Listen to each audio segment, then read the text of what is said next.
तो गाइस मैं हूं अंकित और आप देख रहे हैं रेसलिंग फैंस नेटवर्क। तो भाई ये Roman Reigns, Cody Rhodes, Drew McIntyre, Jacob फाटू वाली कहानी इतनी कॉम्प्लिकेटेड है कि मैं क्या बताऊं। मतलब अभी तक इससे पहले ही जो मैंने आपको अपडेट्स बताई वो खुद में ही काफ़ी कॉम्प्लिकेटेड थी एंड उसको ही समझने में बहुत टाइम लग रहा था। लेकिन अब उतना हम समझें, अभी कुछ नई अपडेट्स आ चुकी हैं एंड ये चीज़ों को भाई और भी ज़्यादा कॉम्प्लिकेटेड बना रही है। मैं आपको बताता हूँ क्या अपडेट है। एक तो ट्विटर भाई डाउन है, सर्वर समझ नहीं आ रहा मैं कैसे आपको बताऊँ, क्योंकि न्यूज़ इधर उधर हो गई है। तो आई होप कि सब कुछ मुझे याद है, मैं आपको बता दे रहा हूँ सब कुछ ही। कहा जा रहा है भाई कि ट्रिपल एच ने डिसाइड किया कि कोडी रोड्स रोमन रेंस का मैच हम लोग रेसलमेनिया में नहीं करेंगे। जी हाँ, अभी तक जो हम लोग सुन रहे हैं कि रोमन कोडी का मैच पॉसिबल है, हम लोग जो सुन रहे हैं कि रोमन रंबल जीत के कोडी को चैलेंज कर सकते हैं या फिर रोमन चैंपियन बन सकते हैं, कोडी उनको चैलेंज कर सकते हैं। मेल्टजर के अकॉर्डिंग ये वाला मैच होगा ही नहीं, क्योंकि ट्रिपल एच को लगता है कि पिछले 4 साल में 3 बार ये मैच अगर मेनिया में होगा तो बहुत ज़्यादा हो जाएगा। बात लॉजिकल है, रेसलमेनिया 39, 40, 41, 42, तो एक 41 छोड़ के बैक टू बैक मेनियाज में इनके मैचेस हो जाएंगे। अगर तुम रेसलमेनिया 40 का नाइट 1 का भी मैच काउंट कर दो तो ये 4 साल में 4 मैचेस हो जाएंगे इनके रेसलमेनिया में। तो इसलिए ट्रिपल एच ये नहीं करना चाहते हैं, ऐसा कहना है मेल्टजर का। इसके बाद कहा जा रहा है कि रेसलमेनिया के लिए 2 मैचेस प्लान किए जा रहे हैं। एक है मतलब 2 मैचेस पिच्ड हैं, दोनों में से कोई एक होगा। एक तो है Drew McIntyre and Cody Rhodes का सिंगल्स मैच, जहां पे कोडी रोड्स टाइटल के लिए पीछे जाएंगे, टाइटल को चेज करेंगे एंड ड्रू मैकिंटायर को फेस करेंगे रेसलमेनिया में। दूसरा आइडिया है Drew McIntyre versus Cody Rhodes versus Jacob फाटू का, यानी कि मेनिया के वर्ल्ड टाइटल मैच के लिए, डब्ल्यूडब्ल्यूई टाइटल मैच के लिए 2 मैचेस पिच किए गए हैं। एक है triple threat between Cody Rhodes, Drew McIntyre and Jacob फाटू। एक है Drew McIntyre and Cody Rhodes का मैच। यहाँ पे रोमन का नाम कहीं भी नहीं है। मेल्टजर का कहना है कि रोमन को डब्ल्यूडब्ल्यूई टाइटल पिक्चर से दूर रखा जाएगा एंड अभी रेसलमेनिया सीजन में तो बिल्कुल ही दूर रखा जाएगा। Roman Reigns WWE undisputed championship के लिए किसी को भी फेस नहीं करेंगे। इसका मतलब रोमन के चांसेस काफी कम हो जाते हैं रेसलमेनिया मेन इवेंट करने के। इसका मतलब कि रोमन के चांसेस बहुत कम हो जाते हैं रंबल जीतने के, ऐसा कहना है मेल्टजर का। ऑल्सो मेल्टजर की बात करें तो मेल्टजर ये भी कहते हैं कि कोडी रोड्स ने खुद बोला है कि वो टाइटल चेज करना चाहते हैं रेसलमेनिया के टाइम पे, यानी कि रोड टू मेनिया में कोडी रोड्स टाइटल चेज करना पसंद करेंगे। बेसिकली कोडी रोड्स रेसलमेनिया 40 वाली फील लेना चाहते हैं रेसलमेनिया 42 में। पहला क्वेश्चन है मेरा कि आखिर ये डिसीजन ये कोडी के हाथ में है क्यों? कोडी ये चाह ये ऊट पटांग सी ख्वाहिश है क्यों? लाइक रेसलमेनिया 39 में भी आपने टाइटल चेज करी, रेसलमेनिया 40 में भी चेज करी, रेसलमेनिया 41 में हारने के बाद समरस्लैम तक टाइटल चेज ही करी। तो पिछले 2-3 साल से आप ही चैंपियन हो भाई, अब कितना टाइटल चेज करना है? मैं तो कहता हूं कि कोडी इस कॉन्वर्सेशन में होने ही नहीं चाहिए।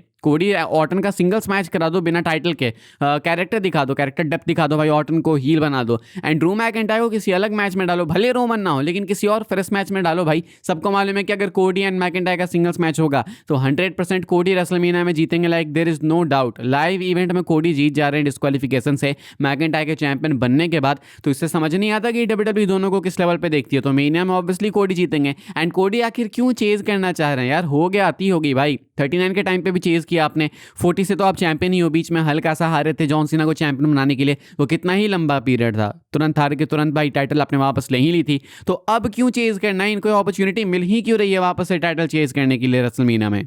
मिला जुला के भाई बात यह है कि कोई भी अपडेट अभी फिलहाल ट्रस्टवर्दी नहीं है। 50 तरीके की बातें निकल के सामने आ रही है कि ये होगा, वो होगा, ये होगा, वो होगा। एग्जैक्टली क्या होगा वो तो हमें रंबल में पता लगेगा, एग्जैक्टली क्या होगा हमें रेसलमेनिया मेन इवेंट देख के ही पता लगेगा कि कौन चैंपियन है कौन नहीं। लेकिन मेल्टजर का कहना है कि ट्रिपल एच को लगा कि रोमन कोडी बैक टू बैक कितना कराएं, लाइक पिछले 4 साल में 3 बार हो जाएगा। तो इसलिए रोमन कोडी का मैच ना करा के या तो कोडी ड्रू मैकिंटायर का सिंगल्स मैच कर दिया जाए, या नहीं तो कोडी ड्रू जेकब फाटू का ट्रिपल थ्रेट मैच कर दिया जाए, जिससे कि कोडी इस टाइटल को चेज करेंगे on the road to Mania. तो ट्रिपल एच को ये दिख गया कि रोमन कोडी मैच मल्टीपल टाइम्स हो चुका है, तो फिर से करके फायदा नहीं है। तो ट्रिपल एच को ये नहीं दिख रहा है कि कोडी रोड्स रेसलमेनिया 40 के बाद चैंपियन ही है, फिर से मेनिया 42 में इनको चैंपियन बना के कोई फायदा नहीं है, इनको टाइटल को चेज नहीं करना चाहिए। तो ट्रिपल एच को एक ही चीज क्यों दिख रही है भाई? दोनों चीजें क्यों नहीं दिख रही है? आई एम वेरी डिसअपॉइंटेड यार, ये हद ही होते जा रही है। कोडी रोड्स तुम देखो दोनों पिच्ड मैचेस में है, ड्रू कोडी का सिंगल्स मैच भी एंड ड्रू जेकब कोडी का भी। कोडी रोड्स के लिए इसके अलावा भी कई सारे मैचेस हैं। कोडी ऑर्टन हो सकता है, कोडी जेकब की सिंगल्स फ्यूड हो सकती है,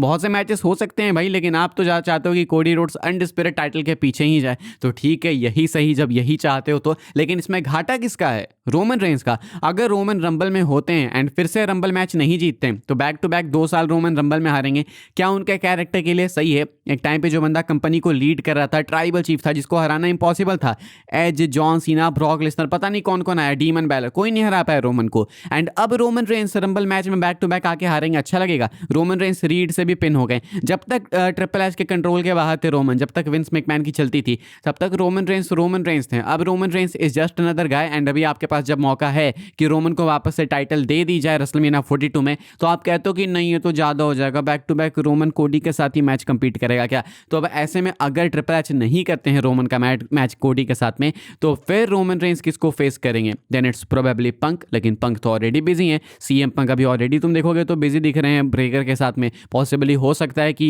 मे बी ऑस्टिन थ्योरी के साथ में भी इनकी फ्यूड चल जाए अभी बीच में। तो सीएम पंक तो उधर विजन के साथ में बिजी हैं, एंड ऑल्सो रेसलमेनिया 41 में रोमन पंक के साथ इन्वॉल्व थे ही, तो वहां पे भी कितना ही तुम एक्सप्लोर कर लोगे? हो गया, करना है तो बाद में करना होगा, अभी बैक टू बैक ही हो जाएगा। तो इसीलिए मुझे लगता है कि रोमन कोडी is the best match, and इसका बेस्ट रिजल्ट होगा कि रोमन रेंस कोडी को बीट करके चैंपियन बन जाए, यानी तो अगर चैंपियन बन के एंटर कर रहे हैं मेनिया में तो चैंपियनशिप रिटेन कर लें। लेकिन बात यहाँ पे हिपोक्रेसी की आती है भाई, तो वो साफ साफ दिखती है। एक तरफ ट्रिपल एच को लगता है कि रोमन कोडी करना ज़्यादा हो जाएगा बैक टू बैक, एंड एक तरफ ट्रिपल एच को ये नहीं दिख रहा है कि कोडी को चैंपियन बनाना बैक टू बैक ज़्यादा हो रहा है। क्या बोलना चाहते हो भाई इसके बारे में लिख के बताना। आई एम रियली डिसअपॉइंटेड भाई अगर ये हो जाए तो, एंड आई होप कि मैंने कुछ मिस आउट नहीं किया। जितनी रिपोर्ट्स थी मैंने आपको बता ही दी इस सिचुएशन से रिलेटेड। अगर कुछ मैंने मिस कर दिया होगा तो मैं आपको कल बता दूंगा, क्योंकि एक्चुअली अभी ट्विटर डाउन है, ट्विटर चल नहीं रहा है। तो ट्विटर अगर चलता तब तो मैं देख लेता कि क्या मेरे से मिस हो रहा है क्या नहीं। तो अभी मेरे को लगता नहीं कुछ मैंने मिस किया, लेकिन अगर कुछ किया होगा तो कल मैं आपको बता दूंगा। बॉटम लाइन ये है कि 2 मेनिया मैचेस पिच किए गए हैं अनडिस्प्यूटेड टाइटल के लिए। एक कोडी ड्रू मैकिंटायर का मैच है,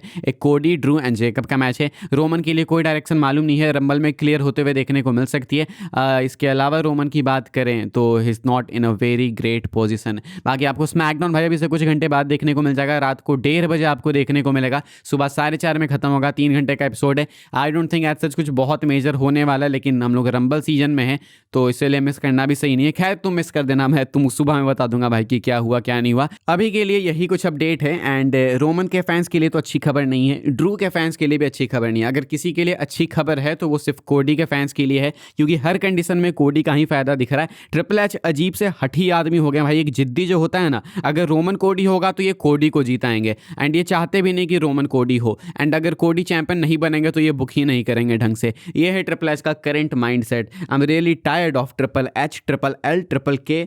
क्या बोलना चाहते हो लिख के बताना। अभी के इतना ही था, मिलूंगा मैं आपसे अगली वीडियो में कल सुबह फ्राइडे नाइट स्मैकडाउन के बाद। Let's so for a good show. Video अगर आपको पसंद आई, इन्फॉर्मेशन मिली तो वीडियो को लाइक कीजिएगा, शेयर कीजिएगा एंड सब्सक्राइब कीजिएगा चैनल को, ताकि आने वाले टाइम के अंदर आपको और भी सी WWE के अपडेट्स वगैरह सबसे पहले देखने को जानने को मिलते रहे। फॉलो कर सकते हैं आप लोग मुझे इंस्टाग्राम एंड ट्विटर पर, लिंक आपको मिलेगा डिस्क्रिप्शन में। ज्वाइन कर सकते हैं व्हाट्सएप चैनल को, उसके भी लिंक है डिस्क्रिप्शन में। मिलूंगा मैं आपसे अगली वीडियो में जल्दी ही, तब तक के लिए good bye, thanks for watching.